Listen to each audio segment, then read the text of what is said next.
Mkuu wa Mkoa wa Mbeya Mheshimiwa Beno Malisa ameingia mtaa kwa mtaa, kijiji kwa kijiji kusikiliza kero za wananchi. Ameketi pamoja nao sambamba pamoja na wakuu wa vitengo kutoka taasisi na halmashauri kwa ajili ya kujibu kero za wananchi. Je, nini kimejiri na kero gani zimepatiwa majibu? Tazama video hii mwanzo mwisho. Karibu.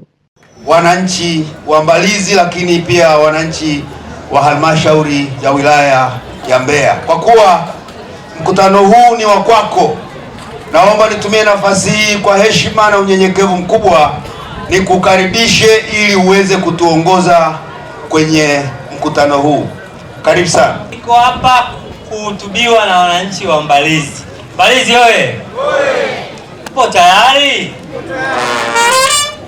Sasa niwaombe sasa wananchi wa Mbalizi, kama mheshimiwa mkuu wa wilaya alivyotangulia kusema, hapa niko na jopo la wataalamu wote, na sasa kazi nilionayo, nimekuja na timu ya wataalamu. Tutayagawa kuendana na kila mtaalamu na ishu zake ambazo wananchi wameeleza, na yeye kazi yake atakuja kutupa ufafanuzi. Hawa wote wako hapa kwa ajili ya kutoa ufafanuzi wa mambo yanayowakera ndani ya halmashauri hii ya wilaya ya Mbalizi. Kwa hiyo nitumie fursa hii kwamba sisi tuko tayari kuwasikiliza. Mbalizi oye! Nikikupa maiki, nenda moja kwa moja kwenye jambo lako kwa kifupi tukuelewe. Haya, tuanze. Kulikuwa na zoezi la uandikishaji vitambulisho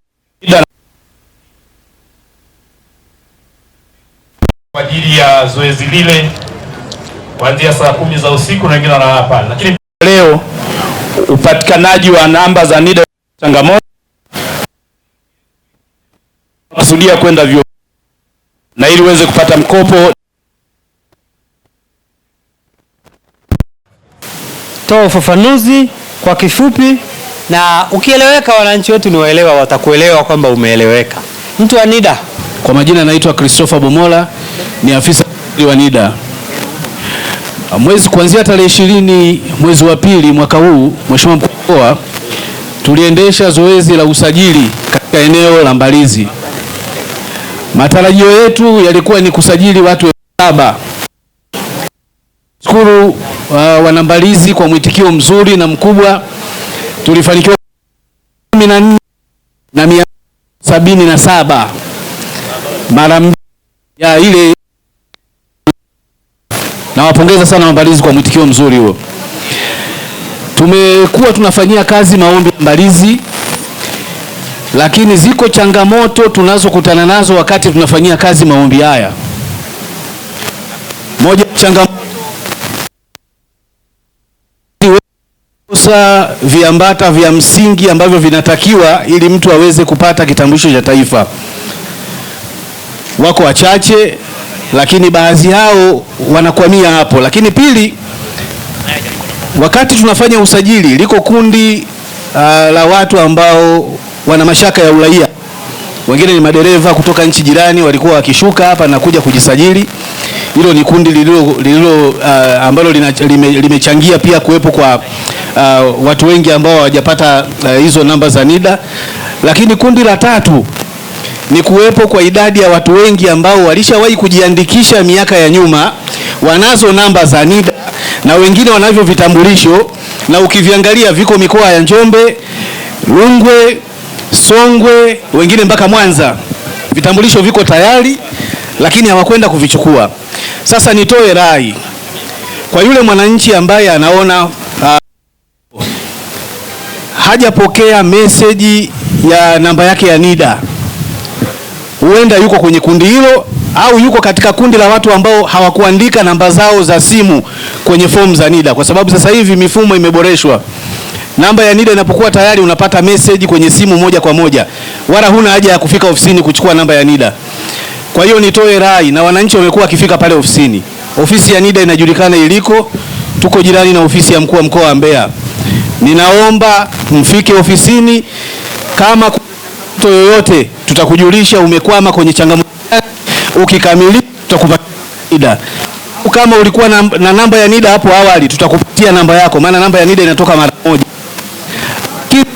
Mheshimiwa Mkuu wa Mkoa, changamoto wakati tunafanya usajili, kulikuwa na ajira zinaendelea kwenye majeshi. Sasa kuna watu walikuwa wameandikisha NIDA, ameandikisha mwaka wa kuzaliwa 85. Ajira za jeshi zimetoka, wanataka mtu mwenye miaka michache. Wakafika Mbalizi wakasajili, wakaandika wamezaliwa mwaka 2000. Mtu wa 85 anaandika amezaliwa 2000. Mtu wa 90 anasema amezaliwa 2007. Sasa mfumo wa NIDA unakata hayo maombi. Hata ukifanya udanganyifu wa mwaka au majina, lazima mfumo kukamate na hiyo namba haitatoka, hiyo ulioiandikisha mara ya pili.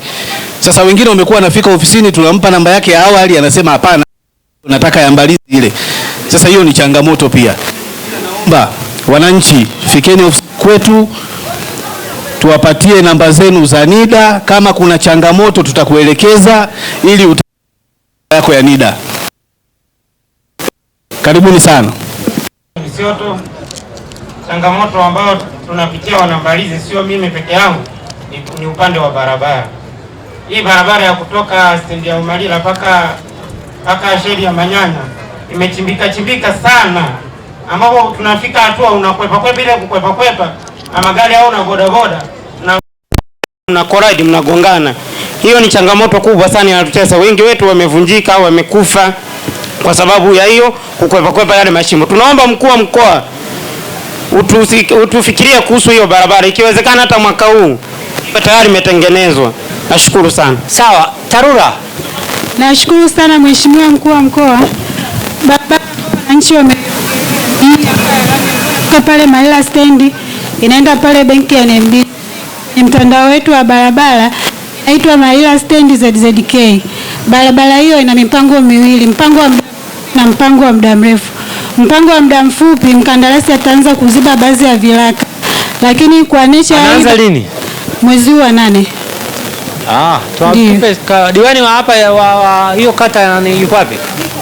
Uko hapa wewe mwenyekiti. Sasa fuatilia ili wananchi wako wakija kwangu mimi nawaambia waende kwako.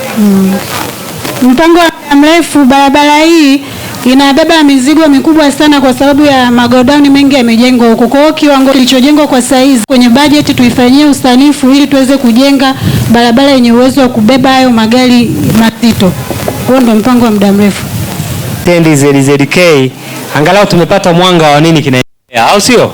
Kero yangu kubwa ni kuhusu bei ya mazao.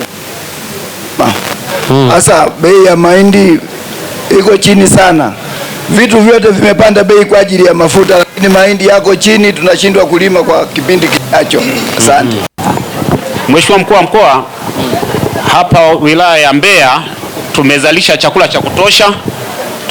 Tumezalisha jumla ya tani 309,000, lakini chakula kinachohitajika kwa wananchi ni 123,000.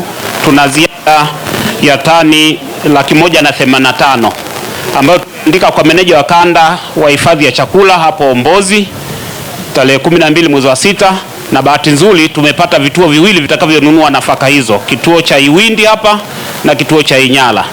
Sasa hivi wako kwenye mchakato wa kutangaza bei, na muda mfupi kuanzia sasa wananchi watatangazwa bei ili walete nafaka hizo kwa ajili ya hifadhi, ambayo ni mahindi na mpunga, utanunuliwa kwenye vituo viwili ndani ya wilaya yetu. Asante sana. Makofi kwa afisa kilimo wetu. Nadhani wale watu wote wenye mazao mmeshaelekezwa utaratibu. Mheshimiwa Mkuu wa Mkoa, pale ambapo ilinunua serikali hapo hatujahamisha kituo, Iwendi godown Jua Kali panaitwa.